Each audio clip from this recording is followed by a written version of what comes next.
আজকে ভিডিওতে ভারতের আরেকটি নোংরামো তুলে ধরা হয়েছে। চলুন ভিডিওটি আগে দেখা যাক। এখানে ইন্ডিয়া এবং বাংলাদেশের দুই দেশের লোক ধান আবাদ করে। তো আমাদের এখানে কিছু পানি ছিল জমিনে, ওই ধানটা ইন্ডিয়ার মানে ইন্ডিয়ার পাশেই দুই সংযোগ একটু উঁচুতে ধানটা মারতেছিল।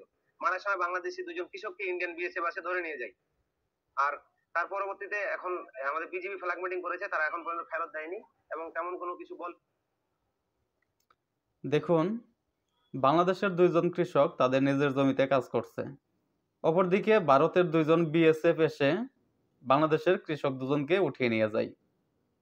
কিরে ভাই, তোদের এত চুলকানি কেন? তোদের কি ক্ষতি হয়েছে? তারা তো তাদের নিজের ক্ষেতে কাজ করতেছে, তোদের সমস্যা কি? তোদের গরম বাদে তো আর সে পানি ঢেলে দেয় নাই, কি প্রবলেম তোদের? আশ্বাসও দেয়নি। এখন চেষ্টা চলছে তাদেরকে নিয়ে আসার জন্য। পরবর্তীতে তাদের কৃষক কাজ করতেছিল আমাদের ওই ইন্ডিয়া লাগানো বাংলাদেশের জমিতে, গ্রামবাসী তাদের দুজনকে ইন্ডিয়ান লোককে আবার আমার বাংলাদেশে ধরে নিয়ে আসে। এখন বর্তমানে এই অবস্থায় আছে। আর এই যে পাশেই এখানে ইন্ডিয়া, হাতের বাম দিকে। এই কাজটি হয়তো ঠিক হয়নি, যে পরবর্তীতে যখন ইন্ডিয়ার দুইজন কৃষক কাজ করতে আসছে তখন তারা এই দুইজনকে আটক করেছে। এরকম ব্যবহার কাম্য নয়, কিন্তু তারা কি করবে? তারা তো বিএসএফ এর যন্ত্রণায় অতিষ্ঠ হয়ে বাধ্য হয়ে এই কাজটি করছে। এরা তো সাধারণ মানুষ, নিরীহ মানুষ। এরা খেতে কাজ করে আর নীরবে থাকে। ওরা বাধ্য হইছে। আচ্ছা দেখি নাকি ধান কাটি গেছিল বলে তারপর কি হলো? ধান কাটতাম, ধান কাটা পর তোর ওখানে আসে, ওখানে আসে তারা বিএসএফ গেট খুলছে তারা। তারপরে কেউ পালিয়ে যদি এক বছর হয়ে আসছে এদিকে, তারা দেখে ভয়ে কেউ পালা গেছে, কেউ ছিল। এরা দুইজন, একজন বলছে তিনজনের মধ্যে একজন বলছে আমরা পালাবো না, কেউ বলছে যে আমি থাকবো। তারপর যে বলছে আমি পালাবো ওই পালা গেছে। তারপর দুইজনকে অ্যারেস্ট করছে ওখানে আর কি, ধান মারা জায়গাতে আর কি, ঘটনাস্থলে। কিভাবে নিয়ে গেল এখন আমরা যেতে পারি না। এখান থেকে কেমন ওই যে ওটা ট্রেন কেমন এটাই জানি আমরা বাড়িতে।